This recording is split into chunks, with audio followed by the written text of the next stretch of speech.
If you're injured and need physical therapy, the clinic that you choose will most likely ask you if you have a referral before or after your first session.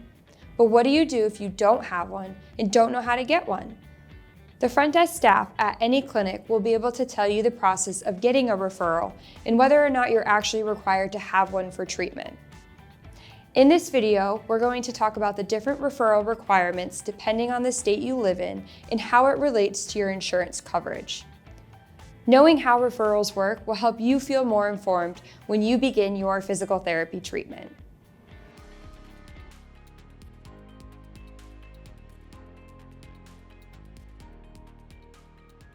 Hi, I'm Ethan White, CEO of EW Motion Therapy, located here in Birmingham, Alabama, and a practicing physical therapist.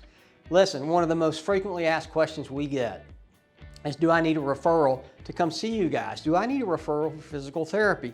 And I think that is a fabulous question. We're going to spend the next few minutes diving into it so that you, no matter where you live, have the information you need to be informed to answer that question. Here we go. What determines whether you need a referral or not are direct access laws for your state. And basically there are three types of direct access provisions or laws that we need to understand. The first, you may live in a state where you have unrestricted direct access.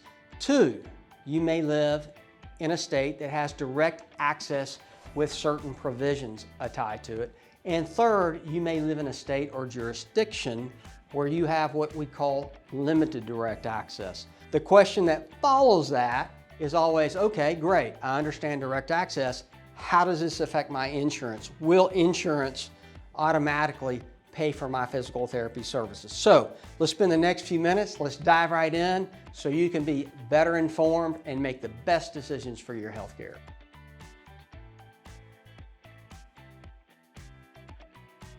So let's dive into the very first form of direct access, which is unrestricted direct access. Currently, as of February of 2021, there are 20 states that are regulated by this provision. Basically, what does this mean?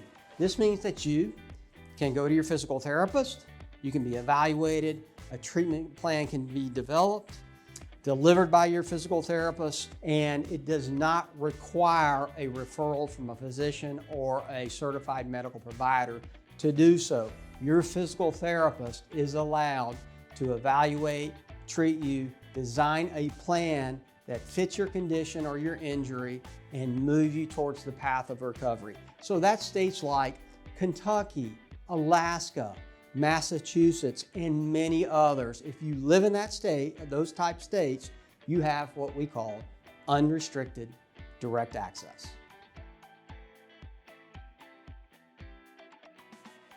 Let's talk about the second form of direct access, which is direct access with certain provisions. Currently, there are 27 states, plus the District of Columbia and the U.S. Virgin Islands, that practice under this type of guidance. What this means?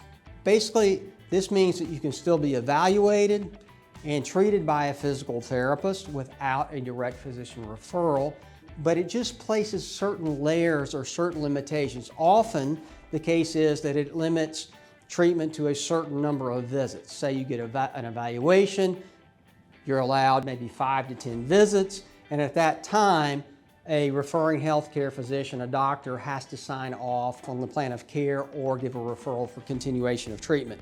Additionally, you might live in a state with this type of direct access with certain provision limitations, and if you wanted to receive dry needling treatments or spinal manipulations, that's a skilled intervention that actually requires a physician referral for that to be administered.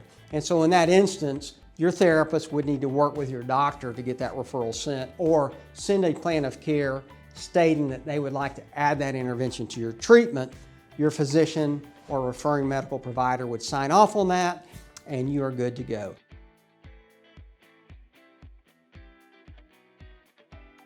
Finally, let's talk about the third type of direct access. And currently, there are only 3 states that have this form of direct access that we call limited direct access. Those 3 states are Alabama, where EW motion therapy is located, Mississippi, and Missouri.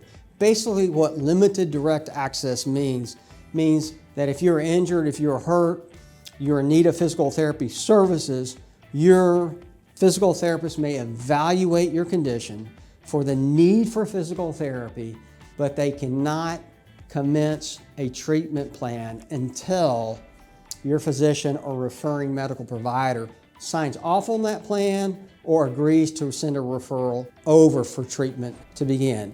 However, there are unique situations, even in these states, that treatment is allowed to continue without a physician referral once an evaluation has been done. And that's usually in pediatric populations and occasionally in some of those states, a therapist, if they've treated you fairly recently for a condition and you need treatment again for that condition, a lot of times treatment can commence.